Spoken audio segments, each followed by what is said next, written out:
Good morning, my dear students. In the previous class of business studies, your Shahnaaz madam taught you about the introductory part of business studies. അതിൽ madam meaning, definition, characteristics of the business, അതിൽ economic activity, non economic activity, then business, employment, profession എന്നിവയെക്കുറിച്ച് detail ആയിട്ട് പറഞ്ഞു കഴിഞ്ഞു. ഇന്ന് നമ്മൾ discuss ചെയ്യുന്നത് classification of business activities എന്ന് പറയുന്ന ഭാഗമാണ്.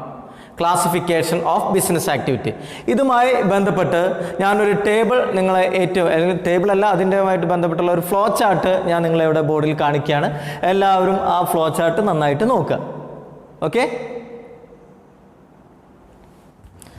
ആ ഫ്ലോ ചാർട്ടിലെ ഏറ്റവും ആദ്യത്തെ ഭാഗം ബിസിനസ്സിനെ ഇൻഡസ്ട്രി എന്നും കോമേഴ്സ് എന്നും രണ്ട് ഭാഗങ്ങളായിട്ട് മാറ്റിയിട്ടുണ്ട്. ഇൻഡസ്ട്രി എന്ന് പറഞ്ഞു കഴിഞ്ഞാൽ process of conversion of raw materials into useful goods. അതിലെന്തൊക്കെ വരുന്നുണ്ട്? മെക്കാനിക്കൽ ഡിവൈസും ആ ടെക്നിക്കൽ സ്കില്ലൊക്കെ ഉപയോഗപ്പെടുത്തിക്കൊണ്ട് പ്രോഡക്റ്റുകളാക്കി മാറ്റുന്ന പ്രോസസ്സ്. അതിലെന്ത്? Processing of goods, raising and breeding of the animals, ഇതൊക്കെ അതിൽ ഉൾപ്പെടുന്നതാണ്.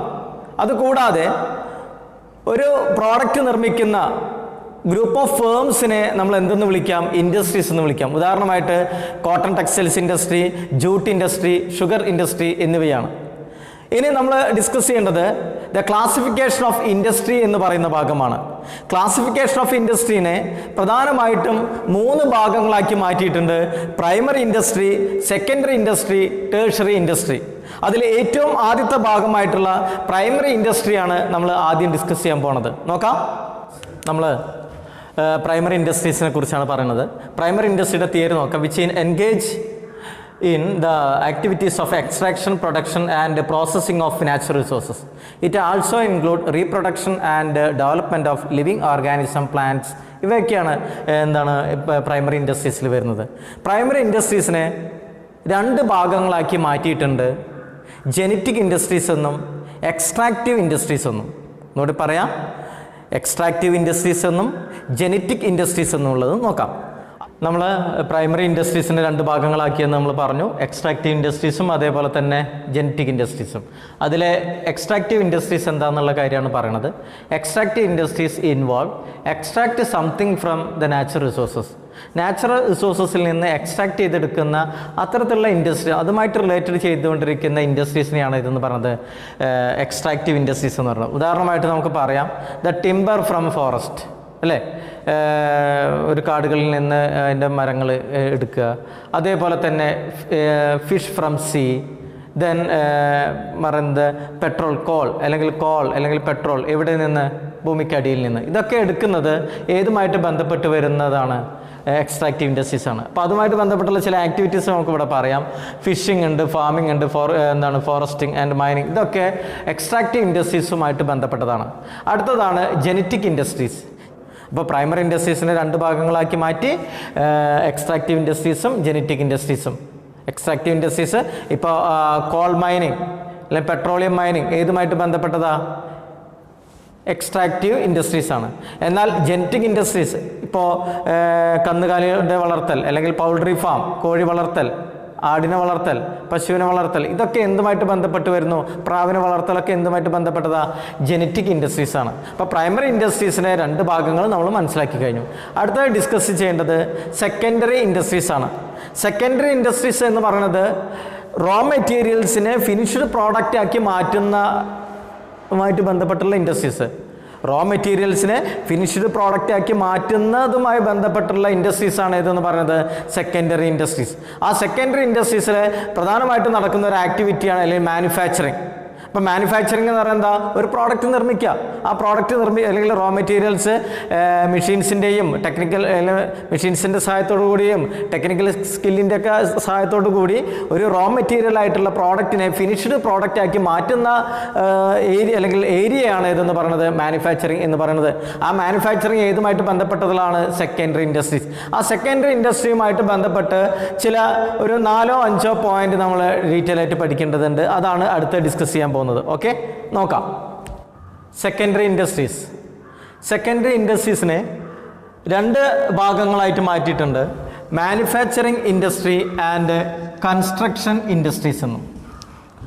മാനുഫാക്ചറിങ് ഇൻഡസ്ട്രീസ് എന്ന് പറയുന്നത് നമ്മൾ നേരത്തെ പറഞ്ഞു റോ മെറ്റീരിയൽസ് ആയിട്ടുള്ള പ്രോഡക്റ്റുകളെ ഫിനിഷ്ഡ് ഗുഡാക്കി മാറ്റുന്ന പ്രോസസ്സ്. അങ്ങനെയുള്ള പ്രോസസ്സ് മാനുഫാക്ചറിങ് ഇൻഡസ്ട്രീസിനെ പ്രധാനമായിട്ടും 4 കാറ്റഗറിയിലേക്ക് മാറ്റിയിട്ടുണ്ട്. ഒന്ന് അനലിറ്റിക്കൽ ഇൻഡസ്ട്രീസ്, രണ്ടാമത് സിന്തറ്റിക്കൽ ഇൻഡസ്ട്രീസ്, മൂന്നാമത് പ്രോസസ്സിംഗ് ഇൻഡസ്ട്രീസ് ആൻഡ് നാലാമത് അസംബ്ലി ഇൻഡസ്ട്രീസ്. ഓരോന്നും എന്താണെന്ന് നോക്കാം. അനലിറ്റിക്കൽ ഇൻഡസ്ട്രീസ് എന്ന് പറയുന്നത് analyse and separate different elements from same material or same elements. അതായത് നമ്മൾ ഒരു എലമെൻസിൽ നിന്ന് വ്യത്യസ്ത പ്രോഡക്റ്റുകളെ അല്ലെങ്കിൽ വ്യത്യസ്ത ഐറ്റംസിനെ അതിൽ നിന്ന് എന്ത് ചെയ്യുക, എടുക്കുക. ഇപ്പോൾ ഉദാഹരണമായിട്ട് ഓയിൽ, ഇപ്പോൾ ഇവിടെ പറഞ്ഞു ഓയിൽ റിഫൈനറി, പെട്രോളിയം മൈനിങ് ചെയ്തെടുക്കുന്ന ആ പ്രോസസ്സിൽ നിന്ന്, പെട്രോളിയം എന്ന് പറയുന്ന പ്രോഡക്റ്റിൽ നിന്ന് പെട്രോൾ, ഡീസൽ, മണ്ണെണ്ണ, ദെൻ കോൾട്ടാർ അല്ലേ, വിവിധ അല്ലെങ്കിൽ പ്രോഡക്റ്റുകൾ ഒരു എലമെൻറ്റിൽ നിന്ന് വേർതിരിച്ചെടുക്കുന്നു. അത്തരത്തിലുള്ള വരുന്ന മാനുഫാക്ചറിങ് ഇൻഡസ്ട്രീസ് എന്ന് പറയുന്നത് അത് ഏത് ഗണത്തിൽപ്പെടുന്നതാണ്? അനലിറ്റിക്കൽ ഇൻഡസ്ട്രീസിൽ പെടുന്നതാണ്. Then second one synthetical industries. Synthetical industries എന്ന് പറയുന്നത് നമ്മൾ വിവിധ കോമ്പോണൻസുകളല്ല വിവിധ ഐറ്റംസിനെ യോജിപ്പിച്ചുകൊണ്ട് ഒരു പ്രോഡക്റ്റ് നിർമ്മിക്കുക. ഇപ്പോൾ ഉദാഹരണമായിട്ട് സിമെൻറ്റ് നിർമ്മിക്കുന്നതിൻ്റെ ഇൻഗ്രീഡിയൻസ് കുറേ ഉണ്ട് അല്ലേ, ജിപ്സം, അതേപോലെ തന്നെ മറ്റു വസ്തുക്കളുണ്ട്. ഇവയെല്ലാം കൂട്ടിച്ചേർത്തുകൊണ്ട് ഒരൊറ്റ ഐറ്റമാക്കി മാറ്റുന്ന പ്രോസസ്സാണ് എന്തെന്ന് പറയുന്നത് സിന്തറ്റിക്കൽ പ്രോസസ്സ് അല്ലെങ്കിൽ സിന്തറ്റിക്കൽ ഇൻഡസ്ട്രീസ് എന്ന് പറയുന്നത്. അടുത്തതാണ് പ്രോസസ്സിംഗ് ഇൻഡസ്ട്രീസ്. പ്രോസസ്സിംഗ് ഇൻഡസ്ട്രീസ് എന്ന് പറയുന്നത് വിവിധ ഘട്ടങ്ങളിലൂടെ ഒരു പ്രോഡക്റ്റ് ഉണ്ടാക്കിയെടുക്കുക. ഇപ്പോൾ ഉദാഹരണമായിട്ട് പേപ്പർ നിർമ്മാണം അല്ലേ, ഷുഗർ നിർമ്മാണം അല്ലെങ്കിൽ ഷുഗർ ഇൻഡസ്ട്രീസ്, പേപ്പർ ഇൻഡസ്ട്രീസ് ഒക്കെ ഏതിന് വരുന്നതാണ്? പ്രോസസ്സിംഗ് ഇൻഡസ്ട്രീസിന് എക്സാമ്പിളാണ്. ഒരു പ്രോസസ്സ് ഇപ്പോൾ പേപ്പർ നിർമ്മിക്കുന്നതിന് നിങ്ങൾക്ക് അറിയാം, പേപ്പറിൻ്റെ പ്രധാനമായിട്ടുള്ള ഇൻഗ്രീഡിയൻസ് അല്ലെങ്കിൽ അതിൻ്റെ റോ മെറ്റീരിയൽസ് എന്തൊക്കെയാണ്? പുല്ല്, വൈക്കോല്, അതേപോലെ തന്നെ മുള തുടങ്ങിയ വസ്തുക്കളൊക്കെയാണ്. ഇവ എല്ലാത്തിനെയും കൂട്ടി യോജിപ്പിച്ചുകൊണ്ട് അല്ലെങ്കിൽ പ്രത്യേക ഓരോ അരച്ച് പ്രത്യേക ഘട്ടങ്ങളായിട്ടാണ് അതെന്തായിട്ട് മാറുന്നത്? പേപ്പറായിട്ട് മാറുന്നത്. അപ്പോൾ അത്തരത്തിലുള്ള ഒരു രീതിയിലേക്ക് പ്രോഡക്റ്റുകളെ മാറ്റുന്ന മാനുഫാക്ചറിങ് ഇൻഡസ്ട്രീസിൽ എത്തിപ്പെടുന്നതാണ് processing industries. Then finally the last one assembling industries. Assembling industries എന്ന് പറയുന്നത് വിവിധ പാർട്സുകളെ അസംബിൾ ചെയ്യുക, ഒരുമിച്ച് കൊണ്ട് അല്ലെങ്കിൽ ജോയിൻ ചെയ്തുകൊണ്ട് പുതിയ പ്രോഡക്റ്റ് ഉണ്ടാക്കി മാറ്റുക. കാറിനാവശ്യമായിട്ടുള്ള ടയർ, അതേപോലെ തന്നെ അതിൻ്റെ ഇൻറ്റേർണൽ പാർട്സുകൾ, ഇവയെല്ലാം പിന്നെ കമ്പ്യൂട്ടറുമായിട്ട് ബന്ധപ്പെട്ട അതിൻ്റെ സോഫ്റ്റ്വെയറുകൾ, അതേപോലെ തന്നെ ഹാർഡ്വെയർ, ഇതെല്ലാം യോജിപ്പിച്ചുകൊണ്ട് ഒരു കമ്പ്യൂട്ടറാക്കി മാറ്റുന്ന പ്രോസസ്സ് അല്ലെങ്കിൽ കാർ ഉണ്ടാക്കിയെടുക്കുന്ന പ്രോസസ്സ്, അതൊക്കെയാണ് ഏതിൽ വരുന്നത്? അസംബ്ലിംഗ് ഇൻഡസ്ട്രീസ് എന്നിൽ വരുന്നത്. അപ്പോൾ ഇവയെല്ലാം അതായത് analytical industries, synthetical industries, processing industries, assembly industries ഒക്കെ ഏത് ഇതിൽ വരുന്നു? മാനുഫാക്ചറിങ് ഇൻഡസ്ട്രീസിൽ വരുന്നു. ഈ മാനുഫാക്ചറിങ് ഇൻഡസ്ട്രീസ് ഏതിൻ്റെ ഭാഗമാണ്? സെക്കൻഡറി ഇൻഡസ്ട്രീസിൻ്റെ ഭാഗമാണ്. അതേപോലെ തന്നെ സെക്കൻഡറി ഇൻഡസ്ട്രീസിൻ്റെ ഭാഗങ്ങളിൽ പറഞ്ഞതാണ് മാനുഫാക്ചറിങ് ഇൻഡസ്ട്രീസും കൺസ്ട്രക്ഷൻ ഇൻഡസ്ട്രീസും. കൺസ്ട്രക്ഷനുമായിട്ട് ബന്ധപ്പെട്ട് വരുന്ന ഉദാഹരണമായിട്ട് വലിയ ഡാമുകൾ, അതല്ലെങ്കിൽ ബ്രിഡ്ജുകൾ, അതേപോലെ തന്നെ ബിൽഡിങ്ങുകൾ, ഇതുമായിട്ട് ബന്ധപ്പെട്ട് വരുന്ന ഇൻഡസ്ട്രീസാണ് ഇതെന്ന് പറയുന്നത് കൺസ്ട്രക്ഷൻ ഇൻഡസ്ട്രീസ് എന്ന് പറയുന്നത്. ഇവയാണ് പ്രധാനമായിട്ടും ഏതിൽ വരുന്നത്? സെക്കൻഡറി ഇൻഡസ്ട്രീസിൽ വരുന്നത്. അടുത്തത് ഡിസ്കസ് ചെയ്യാൻ പോകുന്നത് ടേഴ്സറി ഇൻഡസ്ട്രീസ് എന്ന് പറയുന്നു. ടേഴ്സറി ഇൻഡസ്ട്രീസ് എന്ന് പറയുന്നത് പ്രൈമറി ഇൻഡസ്ട്രീസിനെയും സെക്കൻഡറി ഇൻഡസ്ട്രീസിനെയും ഒക്കെ സഹായിക്കാൻ ആവശ്യമായിട്ടുള്ള മേഖലകൾ. ഉദാഹരണമായിട്ട് ബാങ്കിങ്, ഇൻഷുറൻസ്, ട്രാൻസ്പോർട്ടേഷൻ, കമ്മ്യൂണിക്കേഷൻ, ഇവയെല്ലാം ഏതുമായിട്ട് ബന്ധപ്പെട്ട് വരുന്നതാണ്? ടേഴ്സറി ഇൻഡസ്ട്രീസാണ്. ഒന്നുകൂടി പറയാം, ഏതൊക്കെയാണ്? ബാങ്കിങ് അല്ലേ, ബാങ്ക് എങ്ങനെ ബിസിനസ്സിനെ സഹായിക്കുന്നത്? അവർക്ക് ആവശ്യമായിട്ടുള്ള ഫണ്ട് പ്രൊവൈഡ് ചെയ്തിട്ട്. അതേപോലെ തന്നെ ട്രാൻസ്പോർട്ടേഷൻ, കമ്മ്യൂണിക്കേഷൻ, ഇൻഷുറൻസ് എങ്ങനെ ചെയ്യുന്നുണ്ട് അല്ലേ? ദ റിസ്ക് കവർ ചെയ്യാൻ വേണ്ടിയിട്ട് എന്തെങ്കിലും പ്രോബ്ലങ്ങളോ ബിസിനസ്സിൽ വരുന്ന നാശനഷ്ടങ്ങൾ നമ്മൾ കവർ ചെയ്യുന്നതിന് വേണ്ടിയിട്ട് നമ്മൾ ഇൻഷുർ ചെയ്യാറുണ്ട്. ഇത്തരത്തിലുള്ള കാര്യങ്ങളെല്ലാം ഏതിൽ വരുന്നതാണ്? ടേഴ്സറി ഇൻഡസ്ട്രീസിൽ വരുന്നതാണ്. അപ്പോൾ നമ്മൾ ഇതിൻ്റെ മെയിൻ ആയിട്ടുള്ള ഏരിയ ആണ് ബിസിനസ് ആക്ടിവിറ്റീസ്. ആ ബിസിനസ് ആക്ടിവിറ്റീസിലെ ഇൻഡസ്ട്രി എന്ന് പറയുന്ന ഭാഗം നമ്മൾ കംപ്ലീറ്റ് ചെയ്ത് കഴിഞ്ഞു. അടുത്ത ഇനി ഡിസ്കസ് ചെയ്യേണ്ടത് കോമേഴ്സ് എന്ന് പറയുന്ന ഭാഗമാണ്. കോമേഴ്സ്, വാണിജ്യം എന്ന് പറയുന്നു.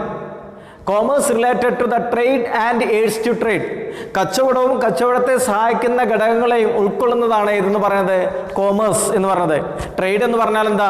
Buying and selling of the goods and services. സാധനങ്ങളുടെയും സേവനങ്ങളുടെയും വിൽക്കലും വാങ്ങിക്കലും ഉൾപ്പെടുന്ന ഭാഗമാണ് ട്രേഡ് എന്ന് പറയുന്നത്. ആ ട്രേഡിനെ സഹായിക്കുന്ന ചില ഘടകങ്ങളുണ്ട്. നേരത്തെ ഞാൻ പറഞ്ഞ പോലെ ടേഴ്സറി ഇൻഡസ്ട്രീസിൽ വരുന്ന ട്രാൻസ്പോർട്ടേഷൻ ഉണ്ട്, കമ്മ്യൂണിക്കേഷൻ ഉണ്ട്, അതേപോലെ തന്നെ ബാങ്കിങ് ഉണ്ട്, ഇൻഷുറൻസ് ഉണ്ട്. ഇവയൊക്കെ ഏതാണ്? എയ്ഡ്സ് ടു ട്രേഡ് ആണ്. എയ്ഡ്സ് ടു ട്രേഡ് എന്ന് പറഞ്ഞാൽ കച്ചവടത്തെ അല്ലെങ്കിൽ സാധനം പ്രൊഡ്യൂസ് ചെയ്ത് കഴിഞ്ഞാൽ മറ്റുള്ള ആൾക്കാരുടെ കയ്യിൽ എത്തിക്കുന്നതിനെ സഹായിക്കുന്ന ഘടകങ്ങൾ. എയ്ഡ്സ് ടു ട്രേഡ്, ട്രേഡിനെ സഹായിക്കുന്ന ഘടകങ്ങൾ. അല്ലെങ്കിൽ the removal of hindrances of trade, കച്ചവടത്തിൽ വരുന്ന തടസ്സങ്ങളെ ദൂരീകരിക്കാനുള്ള, ഒഴിവാക്കാനുള്ള ഘടകങ്ങളാണ് ഏതെന്ന് പറയുന്നത്? എയ്ഡ്സ് ടു ട്രേഡ് എന്ന് പറയുന്നത്. അപ്പം trade and aids to trade ഉൾപ്പെട്ടുള്ള ഭാഗമാണ് ഏതെന്ന് പറയുന്നത്? കോമേഴ്സ് എന്ന് പറയുന്നത്. നമ്മൾ അതിൻ്റെ ട്രേഡിൻ്റെ ഭാഗങ്ങളിലേക്ക് പോയിരുന്നു. ട്രേഡിനെ നമ്മൾ പറഞ്ഞു buying and selling of the goods and services എന്ന് പറഞ്ഞു. Buying and selling of goods and services. ആ ബൈയിങ് ആൻഡ് സെല്ലിംഗ് ഇന്റേണൽ ഉണ്ട്, എക്സ്റ്റേണൽ ഉണ്ട്. ദ ഇന്റേണൽ, രാജ്യത്തിൻ്റെ അകത്തുള്ള സാധനങ്ങളുടെ വിൽക്കലും വാങ്ങിക്കലിനെ നമ്മൾ എന്തെന്ന് വിളിക്കുന്നു? ഇന്റേണൽ ട്രേഡ് എന്ന് വിളിക്കുന്നു. ദെൻ രണ്ടാമത് external trade. Especially it's related to the export and import of the goods and services from our country to another country, അല്ലെ അബ്രോഡ് കൺട്രി. നമ്മുടെ രാജ്യവും മറ്റു രാജ്യവും തമ്മിലുള്ള സാധനങ്ങളുടെയും സേവനങ്ങളുടെയും ഒക്കെ കൈമാറ്റം. ആ കൈമാറ്റം എങ്ങനെ നടക്കുന്നത്? എക്സ്പോർട്ടിലൂടെയും ഇമ്പോർട്ടിലൂടെ ഒക്കെ ആണെങ്കിൽ അത്തരത്തിലുള്ള ട്രേഡിനെ എന്തെന്ന് വിളിക്കുന്നു? എക്സ്റ്റേണൽ ട്രേഡ് എന്ന് വിളിക്കുന്നു. ഇനി ഇന്റേണൽ ട്രേഡും എക്സ്റ്റേണൽ ട്രേഡും അല്ലാതെ മറ്റൊരു ട്രേഡും കൂടിയുണ്ട്, എൻട്രി പോർട്ട് എന്ന് പറയും. എൻട്രി പോർട്ട് എന്ന് പറയുന്നത് എക്സ്പോർട്ട് ചെയ്യുന്നതിന് വേണ്ടിയിട്ട് പ്രോഡക്റ്റുകൾ ഇമ്പോർട്ട് ചെയ്യാം. എക്സ്പോർട്ട് ചെയ്യുന്നതിന് വേണ്ടിയിട്ട് പ്രോഡക്റ്റുകൾ മറ്റ് രാജ്യങ്ങളിൽ നിന്ന് ഇമ്പോർട്ട് ചെയ്യുന്ന അത്തരത്തിലുള്ള ട്രേഡിനെ എന്തെന്ന് വിളിക്കുന്നു? എൻട്രി പോർട്ട് എന്ന് വിളിക്കുന്നു. ഇവയാണ് പ്രധാനമായിട്ടും ട്രേഡ് ആൻഡ് എയ്ഡ്സ് ടു ട്രേഡിൽ വിശദീകരിക്കാനുള്ളത്. ഇനി നമ്മൾ ഇതിൻ്റെ എയ്ഡ്സ് ടു ട്രേഡ് അല്ലെങ്കിൽ the removal of hindrances of trade, ട്രേഡിൽ വരുന്ന പ്രോബ്ലംസ് അല്ലെങ്കിൽ റിമൂവ് ചെയ്യാനുള്ള മെത്തേഡുകൾ എന്തെല്ലാം എന്നതിനെക്കുറിച്ചാണ് അടുത്ത ഡിസ്കസ് ചെയ്യേണ്ടത്. അത് നമുക്ക് നോക്കാം. നമ്മൾ ട്രേഡ് ആൻഡ് എയ്ഡ്സ് ടു ട്രേഡിനെ കുറിച്ചാണ് ഡിസ്കസ് ചെയ്തത്. അതിൽ ട്രേഡിനെ കുറിച്ച് എല്ലാ കാര്യങ്ങളും പറഞ്ഞു. അടുത്ത ഡിസ്കസ് ചെയ്യേണ്ടത് എയ്ഡ്സ് ടു ട്രേഡ് അല്ലെങ്കിൽ ട്രേഡിനെ സഹായിക്കുന്ന ഘടകങ്ങളെ കുറിച്ചാണ് പറയേണ്ടത്. ട്രേഡിനെ സഹായിക്കുന്ന ഘടകങ്ങൾ എന്ന് പറയുന്നത് നമുക്ക് ട്രേഡിലുണ്ടാകുന്ന ചില തടസ്സങ്ങൾ, ഹിൻഡ്രൻസസ് ആണ്. The hindrances of person, hindrances of place, hindrances of time, hindrances of risk and hindrances of finance and information. ഇവയെല്ലാം കച്ചവടത്തിൽ വരുന്ന തടസ്സങ്ങളാണ് അല്ലെങ്കിൽ ട്രേഡിൽ വരുന്ന തടസ്സങ്ങളാണ്. ഈ തടസ്സങ്ങൾ ദൂരീകരിക്കുന്ന അല്ലെങ്കിൽ റിമൂവ് ചെയ്യുന്നവ ഘടകങ്ങളാണ് ഓക്സിലറീസ് ടു ട്രേഡ്, ട്രേഡിനെ സഹായിക്കുന്ന ഘടകങ്ങൾ എന്ന് പറയുന്നത്. അപ്പോൾ ട്രേഡിനെ സഹായിക്കുന്ന ഘടകങ്ങളാണ് ട്രേഡ് ഉണ്ട്, ട്രാൻസ്പോർട്ടേഷൻ ഉണ്ട്, വെയർഹൗസിംഗ് ഉണ്ട്, ഇൻഷുറൻസ് ഉണ്ട്, ബാങ്കിങ് ഉണ്ട്, കമ്മ്യൂണിക്കേഷൻ ആൻഡ് അഡ്വർടൈസ്മെൻറ്റ്. ഇതിൽ അഡ്വർടൈസ്മെൻറ്റും കൂടി നമ്മൾ ആഡ് ചെയ്യാം. അഡ്വർടൈസ്മെൻറ്റ് ഇവയൊക്കെ ഉണ്ട്. നമുക്കിതിൽ ഓരോന്ന് നോക്കാം. ഏറ്റവും ആദ്യം trade. The trade removes the hindrances of person. Trade removes the hindrances of person. പരസ്പരം വ്യക്തികൾ തമ്മിൽ പരസ്പരം അറിയുന്നില്ലെങ്കിൽ ആ അറിയാത്ത കാര്യം ഏതിലൂടെ നടക്കുന്നുണ്ട്? ട്രേഡിലൂടെ. ഒരു പ്രോഡക്റ്റ് നമ്മൾ വിൽപ്പനയിലൂടെ, buying and selling of the goods and സർവീസസിലൂടെ എന്ത് ചെയ്യുന്നുണ്ട്? ഹിൻഡ്രൻസസ് ഓഫ് പേഴ്സൺ എന്ന് പറയുന്ന പ്രോബ്ലം റിമൂവ് ചെയ്യുന്നുണ്ട്. രണ്ടാമത് ട്രാൻസ്പോർട്ട് ആൻഡ് കമ്മ്യൂണിക്കേഷൻ. ഇത് രണ്ടും ഒരുമിച്ച് പറയേണ്ടതാണ്. Transportation and communication. ട്രാൻസ്പോർട്ടേഷനിൽ പ്രധാനമായിട്ട് പറയേണ്ടത് ഒരു പ്രോഡക്റ്റ് പ്രൊഡ്യൂസ് ചെയ്യുന്നത് ഒരു സ്ഥലത്തും, suppose the production of the sugar cane എവിടെയാണുള്ളത്? ഉത്തർപ്രദേശ് അല്ലേ? ഇന്ത്യയിൽ ഏറ്റവും കൂടുതൽ പഞ്ചസാര ഉൽപ്പാദിപ്പിക്കുന്ന അല്ലെങ്കിൽ കരിമ്പ് ഉൽപ്പാദിപ്പിക്കുന്ന സ്ഥലം എന്ന് പറയുന്നത് ഉത്തർപ്രദേശാണ്. ആ ഉത്തർപ്രദേശിൽ പ്രൊഡ്യൂസ് ചെയ്യുന്ന കരിമ്പ്, അതുകൊണ്ട് നിർമ്മിക്കുന്ന പഞ്ചസാര നമ്മുടെ കേരളത്തിൽ അവൈലബിൾ ആണ്. എങ്ങനെ അവൈലബിൾ ആയി? By the way of the transportation അല്ലേ? ട്രാൻസ്പോർട്ടേഷൻ്റെ സഹായത്തോടു കൂടി വാഹനങ്ങൾ അല്ലേ, വാഹനത്തിൻ്റെ സഹായത്തോടു കൂടി വാഹനങ്ങളുടെ സാധനം ഇവിടെ എത്തിക്കുന്നതിൻ്റെ കൂടി എന്ത് ചെയ്യുന്നുണ്ട്? പ്രോഡക്റ്റ് നമ്മുടെ കേരളത്തിലേക്ക് എത്തുന്നു. അപ്പോൾ ഓക്സിലറീസ് ടു ട്രേഡിൽ വരുന്നതാണ് ട്രാൻസ്പോർട്ടേഷൻ. ഈ ട്രാൻസ്പോർട്ടേഷൻ എങ്ങനെയാണ്? It removes the hindrances of place.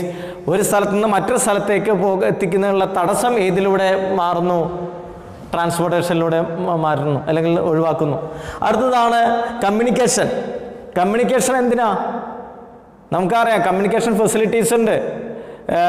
TV, radio, അതേപോലെ തന്നെ മറ്റ് പത്രങ്ങൾ, മാസ് മീഡിയാസ്, അതൊക്കെ അതിൽ വരുന്നതാണ്. ഇവയൊക്കെയിലൂടെയൊക്കെ എന്ത് ചെയ്യുന്നുണ്ട്? ഒരു പ്രോഡക്റ്റിനെ കുറിച്ചുള്ള അറിവ് കസ്റ്റമേഴ്സിൻ്റെ അടുത്ത് എത്തിക്കുന്നതിന് വേണ്ടി നിങ്ങൾ പലരും പരസ്യങ്ങൾ കാണുന്നവയാണ് അല്ലേ? നിങ്ങൾ പരസ്യങ്ങൾ, ഞാനൊക്കെ പലപ്പോഴും ചില പരസ്യങ്ങളൊക്കെ കണ്ടിട്ടാണ് മക്കൾക്കൊക്കെ ആവശ്യമായിട്ടുള്ള ഈ പ്രോഡക്റ്റുകളൊക്കെ നമ്മൾ വാങ്ങിച്ചു കൊടുക്കാറ്. അത് നല്ലതാണോ ചീത്തയാണോ എന്നുള്ളതൊക്കെ നമ്മൾ മറ്റുള്ളവരുടെ ഇൻഫർമേഷൻ കൂടി കിട്ടിയിട്ടേ വാങ്ങിക്കാൻ പാടുള്ളൂ കേട്ടോ. അല്ലാതെ ഒരു പ്രോഡക്റ്റാണ്ട് കേട്ടപാട് പോയി വാങ്ങിക്കാൻ പാടില്ല. അപ്പോൾ നമ്മൾ by the way of the advertisement അല്ലേ, അഡ്വർടൈസ്മെൻറ്റിലൂടെ സഹായത്തോടു കൂടി നമ്മൾ എന്ത് ചെയ്യുന്നുണ്ട്? ഒരു പ്രോഡക്റ്റിനെ കുറിച്ചുള്ള ഒരു അറിവ് നമുക്ക് ലഭിക്കുന്നു.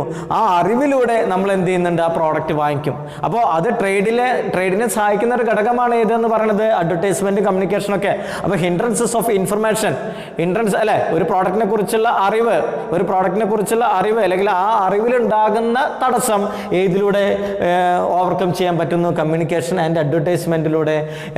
It removes the hindrances of information. അടുത്തതാണ് വെയർഹൗസിംഗ് എന്ന് പറയുന്നത്. വെയർഹൗസിംഗ് എന്ന് പറയുന്നത് ഹിൻഡ്രൻസസ് ഓഫ് ടൈം. നമുക്ക് ഒരു പ്രോഡക്റ്റ് എല്ലാ സമയവും നമുക്ക് അല്ലെങ്കിൽ അത് സൂക്ഷിച്ച് വെക്കേണ്ട ആവശ്യമൊക്കെ വരും. ചില സമയങ്ങളിൽ ചില പ്രോഡക്റ്റുകൾ സൂക്ഷിച്ച് വെക്കുകയും നമുക്ക് കിട്ടാനില്ലാത്ത സമയത്ത് അതെന്ത് ചെയ്യുന്നുണ്ട്? ആ വെയർഹൗസിംഗ് ചെയ്ത സ്ഥലത്ത് നിന്ന് നമുക്ക് അതിനെ സപ്ലൈ ചെയ്യുകയും ഉണ്ടാവും. അപ്പോൾ വെയർഹൗസിംഗ് എന്ന് പറയുന്നത് removes the hindrances of time. Hindrances of time, ഒരു സമയം, ആ സമയത്തിലുണ്ടാകുന്ന തടസ്സം റിമൂവ് ചെയ്യാൻ വേണ്ടിയിട്ട് ഉപയോഗിക്കുന്നുണ്ട്? വെയർഹൗസിംഗ് ഉപയോഗിക്കുന്നുണ്ട്. അടുത്തത് നമുക്ക് ഏറ്റവും ഇമ്പോർട്ടൻ്റ് ആണ്, അല്ലെങ്കിൽ ട്രേഡിൻ്റെ അല്ലെങ്കിൽ നമ്മുടെ ബിസിനസ്സിൻ്റെ ഇമ്പോർട്ടൻ്റ് പോയിന്റ് പറഞ്ഞതാണ് ഇറ്റ് ഇൻവോൾവ് ദ റിസ്ക്. ബിസിനസ്സുമായിട്ട് ബന്ധപ്പെട്ട് എന്തുണ്ട്? റിസ്ക് ഉണ്ട് അല്ലേ? നാശനഷ്ടങ്ങൾ അല്ലെങ്കിൽ നഷ്ടസാധ്യതകളുണ്ട്. ആ നഷ്ടസാധ്യതകൾ ഓവർകം ചെയ്യുന്നതിന് ഹിൻഡ്രൻസസ് ഓഫ് റിസ്ക്, നഷ്ടം റിമൂവ് ചെയ്യുന്നതിനെ നമുക്ക് എന്തുണ്ട്? ഇൻഷുറൻസ് ചെയ്താൽ മതി അല്ലേ? നമ്മൾ പലതരത്തിലുള്ള ഇൻഷുറൻസ് കമ്പനികളുണ്ട്. പ്രൈവറ്റ് മേഖലയിലുണ്ട്, ഗവൺമെൻറ് മേഖലയിലൊക്കെ ഉണ്ട് അല്ലേ? ICICI പ്രൊഡൻഷ്യൽ ഇൻഷുറൻസ്, IDBIയുടെ ഒക്കെ ഇൻഷുറൻസ് ഉണ്ട്. അതേപോലെ തന്നെ LIC ഉണ്ട്. ഇത്തരത്തിലുള്ള ഇൻഷുറൻസ് സ്ഥാപനങ്ങളൊക്കെ എന്ത് ചെയ്യുന്നുണ്ട്? ദെൻ വാഹനങ്ങൾക്ക് ജനറൽ ഇൻഷുറൻസ് അല്ലേ? പല വാഹനങ്ങളൊക്കെ നിങ്ങൾ പലരും ഇൻഷുറൻസ് ചെയ്തിട്ടില്ലേ? അപ്പം അത്തരത്തിലുള്ള ഇൻഷുറൻസ് എന്തിനാ ചെയ്യുക അല്ലേ? അതിലൂടെ ഉണ്ടാകുന്ന നഷ്ടം അല്ലേ, നഷ്ടം ഓവർകം ചെയ്യുന്നതിന് വേണ്ടിയിട്ട് ഇൻഷുറൻസ് ചെയ്യാറുണ്ട്. അപ്പോൾ ഒരു ബിസിനസ്സുമായിട്ട് ബന്ധപ്പെട്ട് ഇൻഷുറൻസ് ഇമ്പോർട്ടൻ്റ് ആണ്. It removes the hindrances of risk, insurance. അടുത്തതാണ് ഒരു ബിസിനസ്സിൻ്റെ, നമ്മുടെ ലൈഫിൻ്റെ, നമ്മുടെ ശരീരത്തിൽ ബ്ലഡ് എത്രത്തോളം ഇമ്പോർട്ടൻ്റ് ആണ് അല്ലേ? നിങ്ങൾക്കറിയാം നമ്മുടെ ലൈഫിൻ്റെ ഒരു ഇമ്പോർട്ടൻ്റ് ആയിട്ടുള്ളൊരു ഭാഗമാണ് ബ്ലഡ് എന്ന് പറയുന്നത്. അതേപോലെ ബിസിനസ്സിൻ്റെ ബ്ലഡ് എന്നറിയപ്പെടുന്നതാണ് ഏതെന്ന് പറയുന്നത്? ഫിനാൻസ് എന്ന് പറയുന്നത്. ബിസിനസ് നടത്തണമെന്നുണ്ടെങ്കിൽ എന്ത് വേണം? പൈസ, കയ്യിൽ പണം വേണം. ആ പണം വേണമെങ്കിൽ, ഫിനാൻസ് വേണമെന്നുണ്ടെങ്കിൽ ആ ഫിനാൻസിന് പലപ്പോഴും തടസ്സങ്ങൾ നേരിടാം. ചില സമയങ്ങളിൽ ഫണ്ട് അവൈലബിൾ ഉണ്ടാവണമെന്നില്ല, അല്ലെങ്കിൽ നമ്മുടെ കയ്യിൽ ഉണ്ടാവണമെന്നില്ല. അപ്പോൾ അങ്ങനെയുള്ള സമയങ്ങളിൽ ബിസിനസ് ചിലപ്പോൾ എന്തെങ്കിലും സ്റ്റോപ്പ് ചെയ്യേണ്ടതായിട്ട് വരും. അപ്പോൾ ബിസിനസ്സിൽ വരുന്ന ഒരു തടസ്സമാണ് ഹിൻഡ്രൻസസ് ഓഫ് ഫിനാൻസ് എന്ന് പറയുന്നത്. ഹിൻഡ്രൻസസ് ഓഫ് ഫിനാൻസ് എങ്ങനെ നമുക്ക് ഓവർകം ചെയ്യാം? By the way of the banking.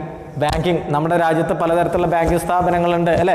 Commercial bank ഉണ്ട്, കോപ്പറേറ്റീവ് ബാങ്കുകളുണ്ട്, നമ്മുടെ അതേപോലെ തന്നെ ഇൻഷുറൻസ് ബാങ്കുകളുണ്ട്, സ്പെഷ്യലൈസ്ഡ് ബാങ്കുകളുണ്ട്, ദെൻ കേന്ദ്ര ബാങ്ക്, നാഷണൽ അല്ലെങ്കിൽ സെൻട്രൽ ബാങ്കുകൾ പോലുള്ള ബാങ്കുകളൊക്കെ ഉണ്ട്. അതൊക്കെ ഡീറ്റെയിൽ ആയിട്ട് ഒരു ചാപ്റ്റർ തന്നെ നിങ്ങൾക്ക് ബിസിനസ് സർവീസസ് എന്ന് പറയുന്ന ഒരു ചാപ്റ്റർ ഇത് ഈ ബിസിനസ്സിൽ പഠിക്കാനുണ്ട്. ആ ചാപ്റ്ററിൽ ഡീറ്റെയിൽ ആയിട്ട് ട്രേഡ് എന്താണ്, ട്രാൻസ്പോർട്ടേഷൻ എന്താണ്, വെയർഹൗസിംഗ് എന്താണ്, ഇൻഷുറൻസ് എന്താണ്, എല്ലാത്തിനെ കുറിച്ചും ഡീറ്റെയിൽ ആയിട്ട് അവിടെ പഠിക്കാം. അതിൻ്റെ ഒരു ബേസിക് മാത്രമേ ഈ ഫസ്റ്റ് ചാപ്റ്ററിൽ പറയുന്നുള്ളൂ. അപ്പോൾ ആയതുകൊണ്ട് ബാങ്കിങ് എന്ന് പറയുന്നത് finance, it removes the finance എന്ന് പറഞ്ഞു. അപ്പോൾ ട്രേഡിനെ കുറിച്ചും ട്രേഡിനോട് റിലേറ്റഡ് ചെയ്തുകൊണ്ടുള്ള എയ്ഡ്സ് ടു ട്രേഡിനെ സഹായിക്കുന്ന ഘടകങ്ങളെക്കുറിച്ച് നമ്മൾ മനസ്സിലാക്കി കഴിഞ്ഞു. അടുത്തത് ഏതൊരു ബിസിനസ്സിൻ്റെയും ഇമ്പോർട്ടൻ്റ് ആയിട്ടുള്ള ഒരു ഒബ്ജക്റ്റീവ് എന്താ നിങ്ങളുടെ മനസ്സിൽ നിങ്ങൾക്ക് അറിയാവുന്ന ആൻസർ എന്താ? What is the name of a business? Earning the profit അല്ലേ? ലാഭം ഉണ്ടാക്കുക. എല്ലാ ബിസിനസ് സ്ഥാപനത്തിനും എന്തുണ്ടാവണമെന്നില്ല, ലാഭം ഉണ്ടാക്കണമെന്നില്ല. എന്നാലും ഒരു പരിധി വരെ ബിസിനസ് സ്ഥാപനങ്ങളുടെയൊക്കെ ഇൻറ്റേർണൽ മോട്ടീവ് എന്താ? ഏണിങ് ദ പ്രോഫിറ്റ്, ലാഭം ഉണ്ടാക്കലാണ്. എന്തിനാണ് ഈ ലാഭം ഉണ്ടാക്കുന്നത്? പലപ്പോഴും നിങ്ങൾ ആലോചിച്ചിട്ടുണ്ടോ? ഒരു ബിസിനസ്സിൽ അല്ലെങ്കിൽ what is the role of the profit in business? ഒരു ബിസിനസ് സ്ഥാപനത്തിൽ പ്രോഫിറ്റിൻ്റെ റോൾ എന്താ? അത് ബിസിനസ്സിൻ്റെ ഒരു പോസിറ്റീവ് സിഗ്നലാണ് കാണിക്കുന്നത്. അതേപോലെ തന്നെ പ്രോഫിറ്റിനെ എന്ത് ചെയ്യുന്നുണ്ട്? നമുക്ക് ഫർദർ എക്സ്പാൻഷൻ, ബിസിനസ് സ്ഥാപനത്തിൻ്റെ ഫർദർ എക്സ്പാൻഷൻ നടത്തുന്നതിന് വേണ്ടിയിട്ട്, അല്ലെങ്കിൽ നമുക്ക് ബിസിനസ്സുമായിട്ട് ബന്ധപ്പെട്ട് അതിൻ്റെ മോഡിഫിക്കേഷൻ നടത്തുന്നതിന് വേണ്ടിയിട്ടൊക്കെ പ്രോഫിറ്റ് വളരെ ഇമ്പോർട്ടൻ്റ് ആണ്. നമുക്ക് അടുത്ത ഡിസ്കസ് ചെയ്യേണ്ടത് the multiple objectives of business. അതാണ് അടുത്ത ഡിസ്കസ് ചെയ്യേണ്ട ഭാഗം. ഞാൻ ആ ടോപ്പിക്കിലേക്ക് പോവാം.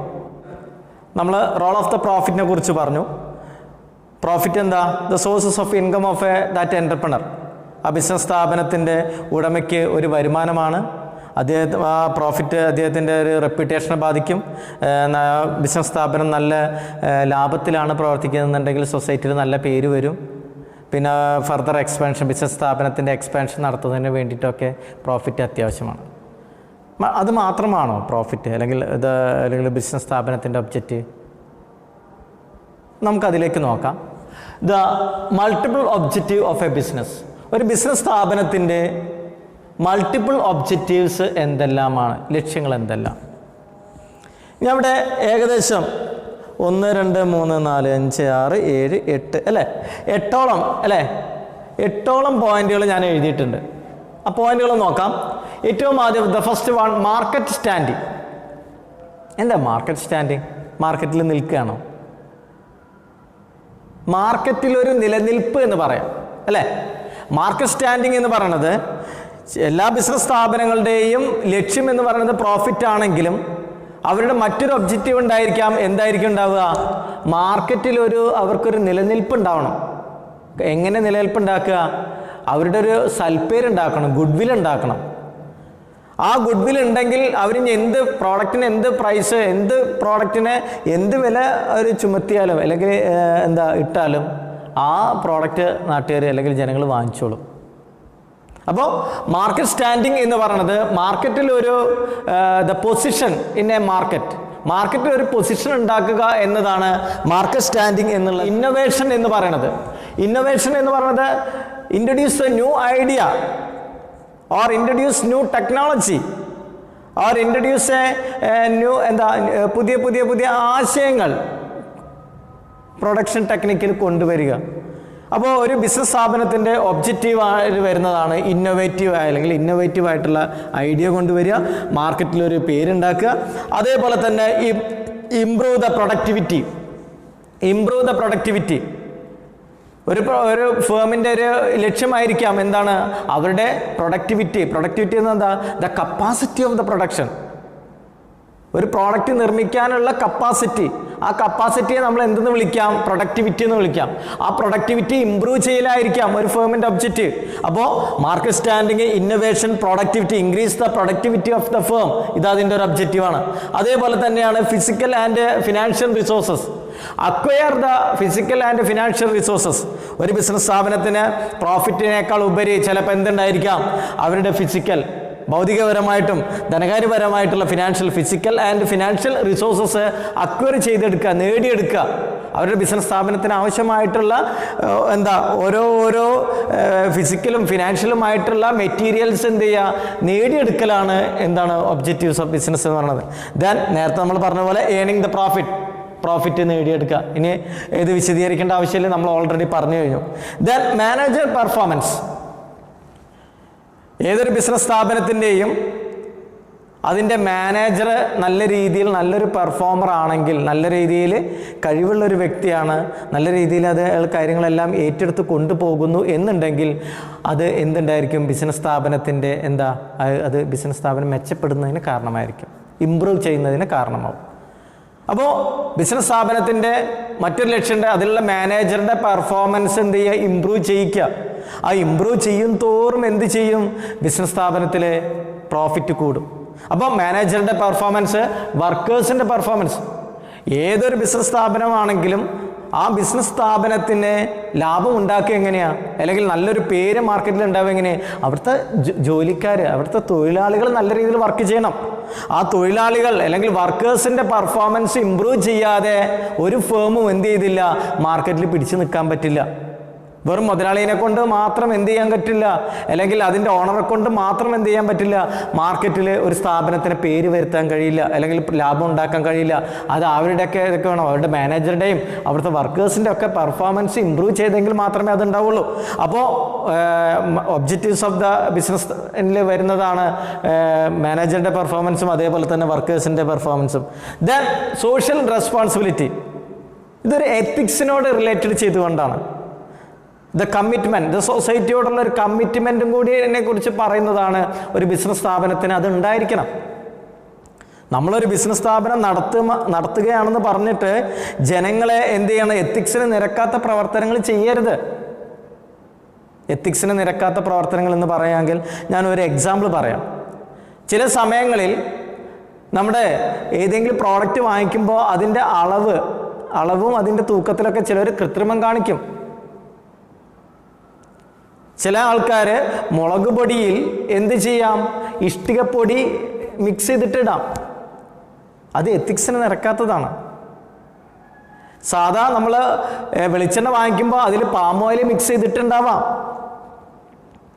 എന്തിന്? അരിയിൽ എങ്ങനെ കല്ല് വരുന്നു?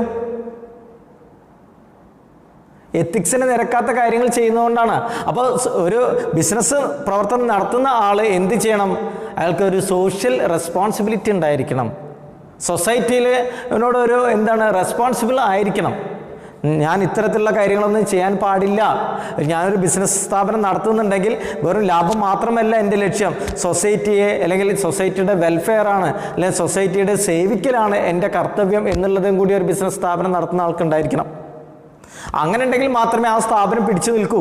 നിങ്ങളൊന്ന് ആലോചിച്ച് നോക്കൂ, നിങ്ങളുടെ നാട്ടിൽ വർക്ക് ചെയ്യുന്ന ഒരു സ്ഥാപനം സൊസൈറ്റിയിൽ നന്നായിട്ട് പൊല്യൂഷൻ ഉണ്ടാക്കുന്ന ഒരു സ്ഥാപനമാണെന്ന് വിചാരിക്കുക. ജനങ്ങൾ നല്ലത് പറയുമോ ആ സ്ഥാപനത്തിന്? ഇല്ലല്ലേ. അവരെന്തേ പറയുള്ളൂ? ആ സ്ഥാപനം കൊണ്ട് ഞങ്ങൾക്ക് ശ്വാസമുട്ട് പലതരത്തിലുള്ള അസുഖങ്ങൾ ഉണ്ടാകുന്നു എന്നേ പറയുള്ളൂ. ലാഭം ഉണ്ടാക്കിയിട്ട് കാര്യമുണ്ടോ? ലാഭം ഉണ്ടാക്കിയിട്ട് കാര്യമില്ല. അവിടുത്തെ പ്രോഡക്റ്റ് പരസ്പരം ജനങ്ങൾ എന്ത് ചെയ്യും, അവസാനം തിരിച്ചറിഞ്ഞാൽ അവരെന്ത് ചെയ്യും, ആ പ്രോഡക്റ്റ് വാങ്ങിക്കാതെ ആവും, ആ സ്ഥാപനം തന്നെ അടച്ചു പൂട്ടേണ്ട ഗതികേടിൽ വരും. അപ്പോൾ നമ്മൾ മനസ്സിലാക്കേണ്ട കാര്യങ്ങൾ, the social responsibility one of the important point related to the objective of a business. ഒരു ബിസിനസ് സ്ഥാപനത്തിൻ്റെ ഒബ്ജക്റ്റീവിൽ വരുന്നതാണ് ഇത്തരത്തിലുള്ള ഈ പറഞ്ഞ എല്ലാ പോയിന്റുകളും. നമ്മൾ ഇന്ന് ഡിസ്കസ് ചെയ്ത ഭാഗങ്ങളിലേക്കൊന്ന് പറയാം. നമ്മൾ ഡിസ്കസ് ചെയ്തത് ഷഹനാസ് മാഡം ഡിസ്കസ് ചെയ്ത ചാപ്റ്ററിൻ്റെ അല്ലെങ്കിൽ ആ ചാപ്റ്റർ തന്നെയാണ്. അതിലെ ഒരു പാർട്ട് 2 ആണ് ഞാൻ പറയുന്നത്. Shahnaz madam introductory part of business പറഞ്ഞു. അതിന് ആദ്യത്തെ ഒരു ഫസ്റ്റ് പോയിന്റ് ഞാൻ പറയുമെന്ന് പറഞ്ഞു. ദെൻ ഇനി ഞാൻ ഇന്ന് ഡിസ്കസ് ചെയ്ത കാര്യങ്ങൾ the classification of the business. അത് ആ ക്ലാസിഫിക്കേഷൻ ഓഫ് ബിസിനസ്സിൽ ഇൻഡസ്ട്രിയോട് റിലേറ്റഡ് ചെയ്തുകൊണ്ടുള്ള എല്ലാ പോയിൻറ്റും, ദെൻ കോമേഴ്സിനോട് റിലേറ്റഡ് ചെയ്തുകൊണ്ടുള്ള പോയിൻറ്റുകൾ, അതിൽ ട്രേഡ്, എയ്ഡ്സ് ടു ട്രേഡ് തുടങ്ങിയവ പറഞ്ഞു. ദെൻ ഫൈനലി നമ്മൾ പറഞ്ഞത് the role of the profit in the ബിസിനസ്സും then multiple objective of the business. എല്ലാവർക്കും ക്ലാസ് മനസ്സിലായെന്ന് തോന്നുന്നു. ഡൗട്ട് ഉണ്ടെങ്കിൽ എന്നെ വിളിച്ച് ചോദിക്കുക. കാര്യങ്ങൾ നിങ്ങൾക്ക് മനസ്സിലാവാത്ത എന്തെങ്കിലും ഭാഗം ഉണ്ടെങ്കിൽ ചോദിക്കാൻ മടിക്കരുത്. അല്ലെങ്കിൽ ഞാൻ സ്പീഡ് കൂടിയിട്ടുണ്ടെങ്കിൽ വീഡിയോ ഒന്ന് സ്ലോവിൽ കാണുക, അല്ലെങ്കിൽ പോസിൽ നിർത്തിയിട്ട് കാണുക. അതേപോലെ തന്നെ അത് സേവ് ചെയ്തിട്ടൊക്കെ കാണാം. Okay, thank you.